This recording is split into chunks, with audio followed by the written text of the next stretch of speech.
What's going on, people? Keith Moore Jr. here, and today I want to talk about the difference in my physique from when I was boxing compared to when I did my first men's physique show. So a little background, I did 2 years of boxing. I did not compete or anything, but I did boxing training, and I have done one men's physique show, and I came in second in both the novice and open categories. So when I was boxing at the time, I started boxing when I was in college, and I continued to box once I graduated. And when I moved to North Carolina, I found a boxing gym out there. So back then I had no idea of the proper nutrition. So I would be eating things like, tilapia, veggies, and a little bit of brown rice for dinner every night. Then for lunch I would eat like a sandwich from the cafe at my job, and then I wouldn't eat any breakfast. I may drink a protein shake here and there, but my caloric intake was very low. So as you all might expect, when I was boxing, especially when I lived in North Carolina, I lost a lot of weight. So in the picture that I'm putting on the screen now, that I have lost like 15 pounds. And believe it or not, in this picture, I had not been lifting weights for like 3 months. Now, when I say lifting weights, I mean like bodybuilding type of training. So I was doing boxing training, so I would obviously work out, 5 or 6 days a week. But it would be like push-ups, a lot of core work.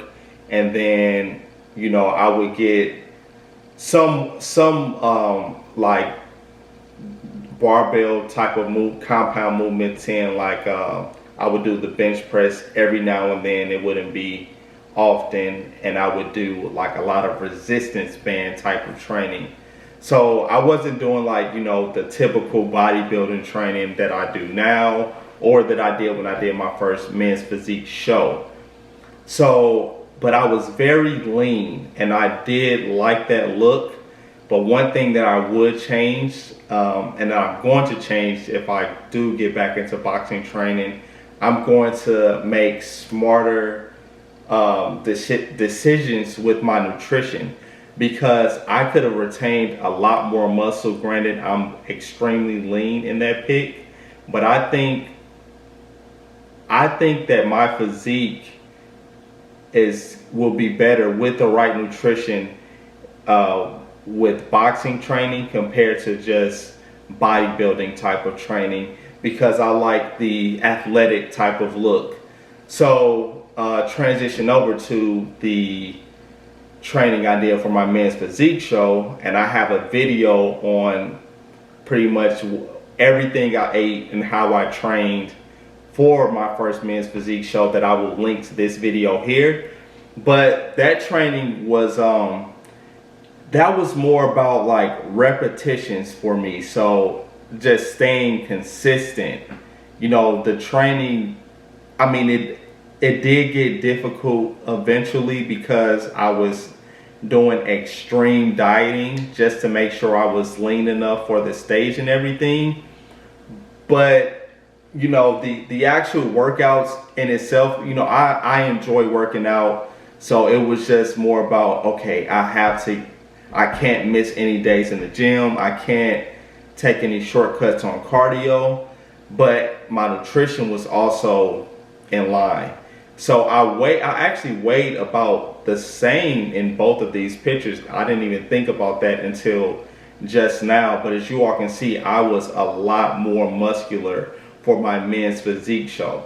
Now, I like that look also. I don't think that's a bad look at all. But I think with the boxing training and the right nutrition, that I can look better than that. So we'll do an observation on that here soon. Once I get back into the boxing type of training, it won't start off as intense as I was back then, because I want to ease into it. I'm a little older now, and I do not want to have to sustain any more injuries or go through any more surgeries. But from a training perspective, now I will say it was night and day from my experience, because with the boxing training, I was doing a lot of things that I was not used to. So like running 5 miles every day. I was not used to that. And I don't really like running for distance. So, you know, that was a lot different between me going to the gym to get on the Stairmaster for, you know, 60 to 75 minutes. Yeah, that was tough. But I'm in the gym, I'm watching something on the Stairmaster on my phone, and compared to, you know, being out at a track either early in the morning because I didn't want to run when it was hot outside, being outside early in the morning, running on the track by myself, you know, just music in my ears. But it was a lot different. But, you know, doing that running and then having to train in the boxing gym for, you know, like an hour and a half to 2 hours, you know, just depending on the day and depending on everything that I was going to be doing in the gym that day. So I would say the boxing training, from my personal opinion, was more difficult because I was doing things like sparring. And, you know, when you're just getting used to sparring, it's a huge transition because you're getting hit and then you're sparring with people that are, you know, have more experience than you in the boxing gym. So you're going to take some losses in sparring. I mean, you're going to get some wins as well. You know, usually when I would spar with someone who was around my same size and weight and everything, it would be, you know, a cakewalk for me. But when I started sparring guys who, well, at this time, just so you all know, it's about 150 pounds. But when I started sparring guys who were like 6'2", 180, and had a couple of amateur fights, it was a completely different ball game. But that made me realize how difficult of a sport boxing is and what boxers have to go through. So I think, granted, men's physique training was not easy by any means, but it did get kind of a little too repetitive, and after a while it kind of got a little boring because, you know, it's hard to do the same thing every single day.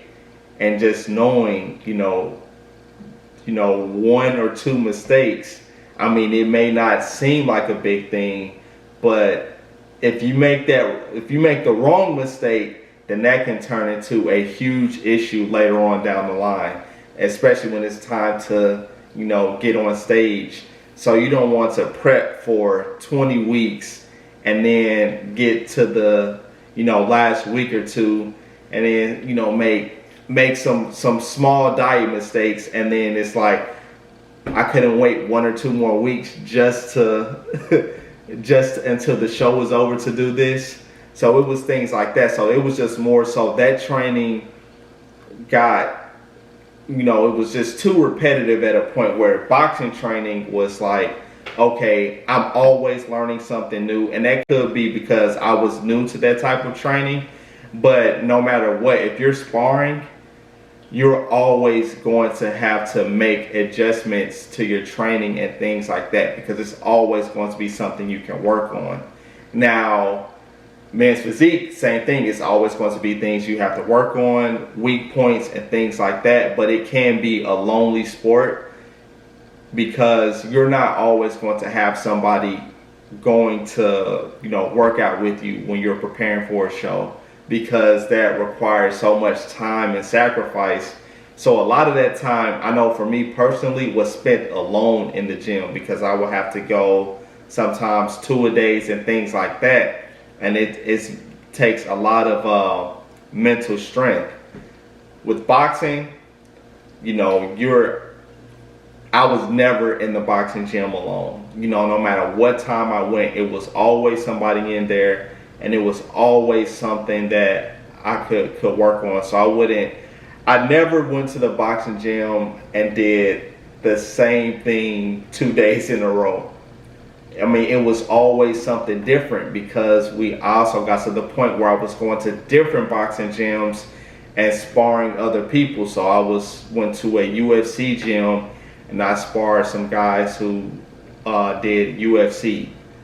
So, it was, and I learned something, during that training that I'm like, okay, I have to go work on this, because it was like, okay, I was sparring a guy who did UFC, so he was just trading punches with me. He wasn't even trying to, move out the way. So whenever I would engage in punching him, I'm like, okay, he's gonna move around or something like that. It's like, no, he's going to stay in here and trade with me. So then I had to learn about having better head movement so I could avoid getting hit and doing what they like to call stand in a phone booth with somebody and trade with them. So with boxing, it was just so many things, and I still feel like I have so much that I can learn from boxing training and just incorporate that into my my bodybuilding routine, with maybe more of an emphasis on the boxing type of training, because I'm able to do a lot more functional type movements with that type of training. So I just wanted to kind of go over the differences in my physiques and the differences in training from my experience between boxing and men's physique, and what I think is superior. I would have to say boxing training, but I know a lot of people may not agree with that, especially like people who have done more than one men's physique show. Granted, even though I've only done one show, I've been doing this type of training since I was like 12 or 13 years old. So just because I've only gotten on stage once does not mean that I'm a novice when it comes to the bodybuilding type of training. I'm pretty advanced when it comes to that, so I think my opinion does hold some weight. So we will see. Once I get back into the boxing training, as I mentioned earlier, I will be more aware of the nutritional decisions that I'm making, and I will be retaining a lot more muscle this time around, and then I'll really be able to see like a fair comparison between boxing training and men's physique training with the proper nutrition. So I hope this video was helpful. If you have boxed before, or if you have competed, let me know what your opinion is about that specific training, and why you think it's difficult, or why you think it needs to be more intense from your point of view, obviously. So subscribe to my channel and share this video, and I'll catch you on the next one. Peace.